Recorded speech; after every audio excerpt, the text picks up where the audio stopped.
Welcome to last part. যারা first পার্টটা দেখেছো সুইমিং পুলের ওর নাচানাচি, তো সব থেকে ইরিটেটিং জিনিস হচ্ছে ওর এই গ্রুমিংটা। যাই হোক, ওকে মানে লিশ পরিয়ে কেবিনে তোলা হয়েছে। এবার হচ্ছে শাওয়ার টাইম, শ্যাম্পু মাখিয়ে বেশ ম্যাসেজ করে ওকে ওর গা ওয়াশ হচ্ছে। এরপর আমরা দেখতে পাবো কন্ডিশনার লাগাবে, কিন্তু ও কুই কুই করে কাঁদছে, বলছে যে আমাকে প্লিজ এখান থেকে ছেড়ে দাও, আমি নোংরা থাকবো, তবু আমি এখানে স্নান করব না। যাই হোক, ও যতই কাকুতে মিনতি করে ওই দেখো খালি পা সরিয়ে নেবে, হাত সরিয়ে নেবে, ওই দেখো একটুকু ইচ্ছে নেই। যাই হোক, দেখতেই পাচ্ছ এখানে কান্নাকাটি শুরু ছেলের। তো শাওয়ার টাওয়ার হয়ে গেল, এবার হালকা করে গাটাকে পুছিয়ে ড্রাইটা পরে করবে। তার আগে ওর দেখো কোন অবস্থাটা দেখো শুধু ওর।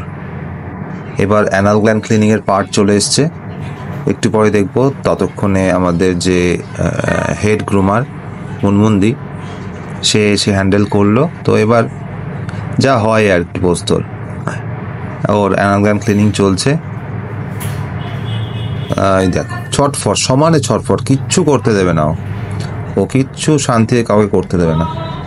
এক এক সময় শান্ত থাকে, আবার এইবারে গিয়ে দেখলাম একদম ছটফট শুরু করেছে।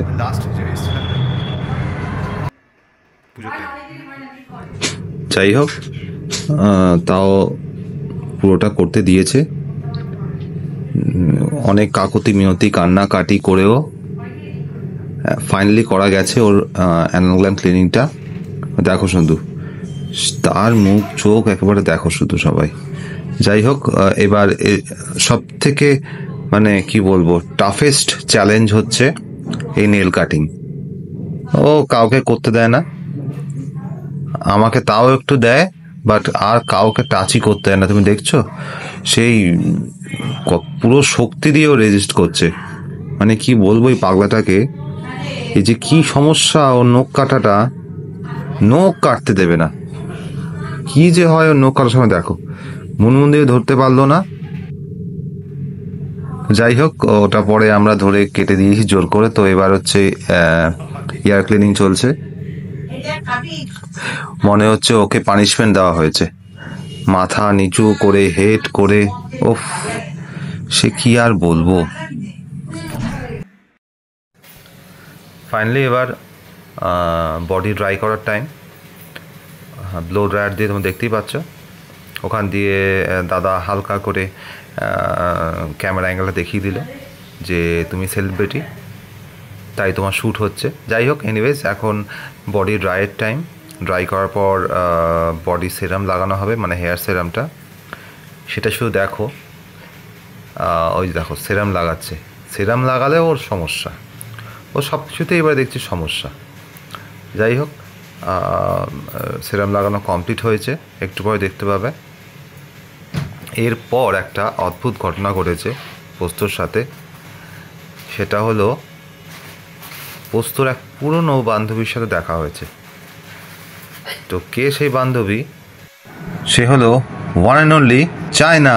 তোমরা হয়তো আগের ভিডিওটাও দেখেছো, প্রত্যেকবার পারফেক্ট পজের ব্লগ হয় আর চায়নাকে তুমি দেখতে পাবে। তো বলে রাখি এবার দর্শকদের জন্য, চায়না হচ্ছে স্ট্রিট ডগ। এই মালিক তুলে এনেছে এবং তাকে এখানেই রাখে, খাওয়া দাওয়া দেখাশোনা সব করে। তো যাই হোক, পোস্ত এবার নিচের মেডিসিন শপে এসছে, এসে দাদার সাথে পাঙ্গা। মনে পড়ে ফার্স্ট পার্ট লিখেছিলাম একটা ল্যাব যাকে স্ট্রে ডগস কেটেছিল, কামড়েছিল, তো তার সাথে পাঙ্গা। এবার দেখো তাকে ধরে রাখা যাচ্ছে না, সে পোস্তর সাথে খেলবে, কিন্তু পোস্ত এসে ওই দেখো বকছে, খালি বকছে, মানে ও কাউকে ছাড়ে না, দাদা দিদি বোন। হ্যাঁ, তো যাই হোক guys, tata guys, see you next blog.